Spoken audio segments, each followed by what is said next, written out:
So most of you know me for my single pour technique, but the single pour is actually a byproduct of my brewing theories. Today, I wanted to share 3 main issues that the single pour actually solves. Now, if you guys are new here, my name is Vincent and I'm the head roaster for Tales Coffee. And if you love educational and experimental videos, make sure to subscribe and hit that bell notification so you can get the latest updates on my newest technique. So the first issue that we have is, I've heard this a couple times, so people keep telling me that by definition, a conical brewer is actually not good for extraction. It is designed to be unevenly extracted. And that only is true when we go with the more widely used technique, which is to bloom and pour multiple times. Now, the issue with it is when the coffee grinds sink or the grounds sink and you pour water into it, what happens is the water actually touches the top of the grounds, and water itself has a maximum amount of flavor it can absorb. So if we're only touching the stuff at the top, and it's kind of like when you pour it in, the grounds at the top, they lift up, but the coffee at the top doesn't always kind of move down. And so you're always going to be extracting flavors from the top of the brewer. And so this causes uneven extraction from the top side to the bottom. But when we do a single pour, and our single pour lifts all the grounds up into the dripper, what happens is most of the grinds have been just coated by the water that's brand new and is ready to extract flavors.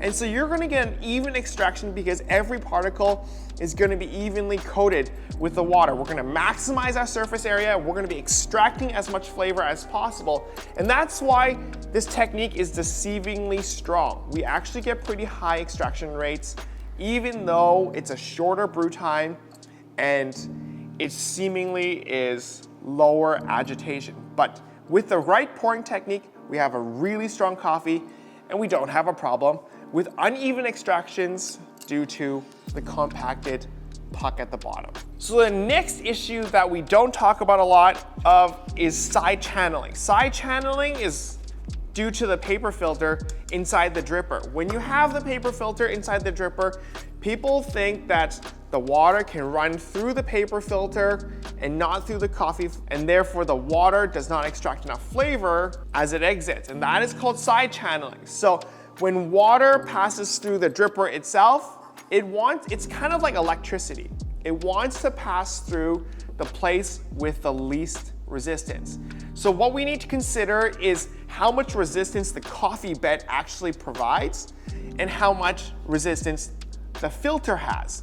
Now the filter actually surprisingly has a decent amount of resistance. If it was like really easy to get through, when we're pouring to set the filter, it would just be flushing out really quickly. So we know that the coffee or the filter itself has a decent amount of resistance. When we have the single pour, because all the grounds have been lifted up into the dripper, the water tends to flow with little resistance while it is fully extracting the flavors. And that is why I think the single pour doesn't actually have that much side channeling, because we don't actually have a lot of resistance from the coffee bed. In theory, when I always brew my coffees, I want the water to almost be moving at the same pace the grounds are sinking. And this way we kind of have this full extraction with nothing going through the sides. And on top of that, because we do a stir at the end, there's always going to be a lot of microfines that's going to be stuck to the walls of the filter. And this provides additional resistance to prevent the water from going through the sides. And that is why we have also solved the side channeling issue. So coffee is actually extracted relatively quickly. If you guys haven't watched already, a while back, I actually did a coffee extractions theory video. And in that video, I kind of divided the different brew times up by switching a cup. And you can see the colors just progressively get lighter and lighter and lighter and lighter. And that is because there's not that much flavor being extracted towards the end. In that video, I talked about how time is a factor, but nowadays I think it may actually be more of a volume thing, but time still does really matter, okay? And if you have a long brew, it doesn't actually mean you're extracting more flavors, because you can see towards the end that you're not extracting a lot of flavors. And so if you're not extracting a lot of flavors, why are we trying to spend so much time to brew our coffees? Instead of waiting the 4 minutes, we could be brewing the coffees in the 2 minutes that I look to finish around. Generally, it's around the 1:45. And so we don't have as much heat loss, and we actually trap a lot of the flavors that's released in the aromas. And so our coffees tend to smell a little bit stronger. At least I've noticed. Maybe I'm wrong. Let me know in the comments if you think I'm wrong. But for me, I actually think that our coffees tend to have a stronger aroma because we trap a lot more of the aromas and flavors when we're brewing it faster. Now that we have talked about the single pour and the 3 problems it actually solves, I do want to remind everybody that it is not always the case that I use a single pour. There are certain coffees that I do use blooms with, and I talked about in my last 2 videos where we showed a different blooming technique and why we bloom. And as a recap, I just want to remind everybody I still bloom for really dark coffees, and it's because sometimes the amount of agitation we can achieve with one single pour actually is not enough to push and press all the grounds down to the bottom of the dripper. And that is a sign that we are not extracting all the flavors, and thus we need to use a bloom. That technique that generally happens with darker roasts that have more gases, and so we use a bloom for that and not the single pour. So now I'm gonna show you guys a new revised single pour technique. It's like a simplified version for those that have not actually tried it out. Essentially, we want to make sure that all the grounds that are floating to the top have been pressed down, and so the only form of agitation we will be using in this is the motion of moving from the inner ring to the outer ring, and that moving in from out is going to cause a lot of agitation itself.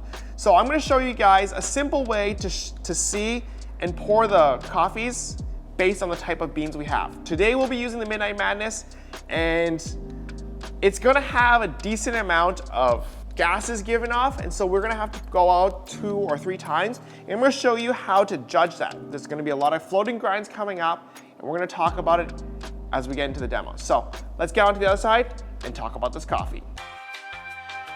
Hey guys, it is me, Eric, and I am back to talk about coffee. Today, we will be discussing the single pour coffee. As you all know, this is Vincent's signature technique, but what he hasn't told you are the real benefits. If you are single and pour, once you drink this coffee, you will no longer be single or pour, all right? Doesn't work for everyone, but it might work for you.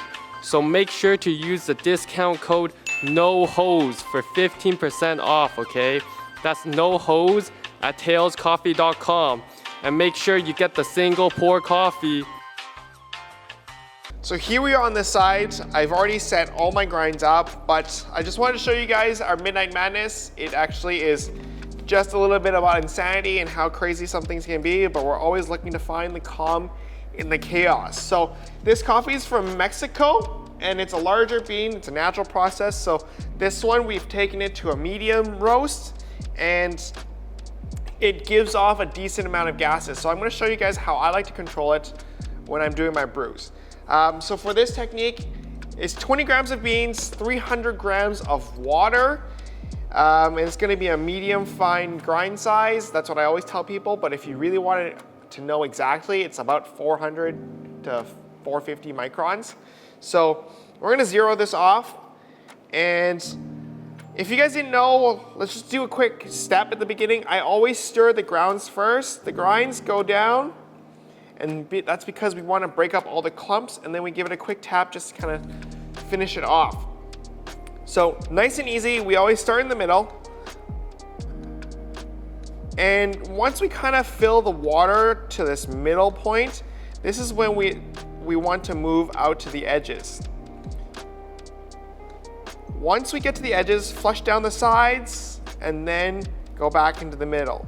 See how there's still floating darker grinds coming up?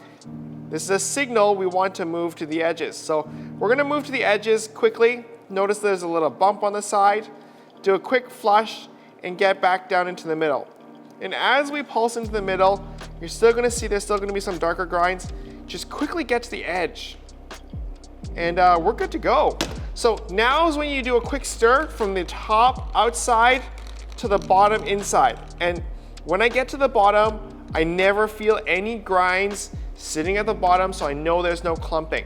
You can tell when the grinds are starting to sink when the water line starts to show up. The darker the coffee, the more gases the coffee, the thicker the texture. You're gonna get a nice crema on the sides here. And if you look closely enough, there's still gonna be a little bit of the floating grinds coming up, and that's just gonna move down as everything goes down. Larger chunks will show on the side, and we're good to go. So this is the easy way of judging how to pour, when to pour, and it's just based on how much is floating up. If there's still stuff floating up, you go to the edges, you go back in. For the lighter coffees, I only go to the edges in the initial phase. I never go back out again, and that's because we just don't need that much agitation. So we're gonna let that drain, and I'm gonna show you guys the walls have the microfines.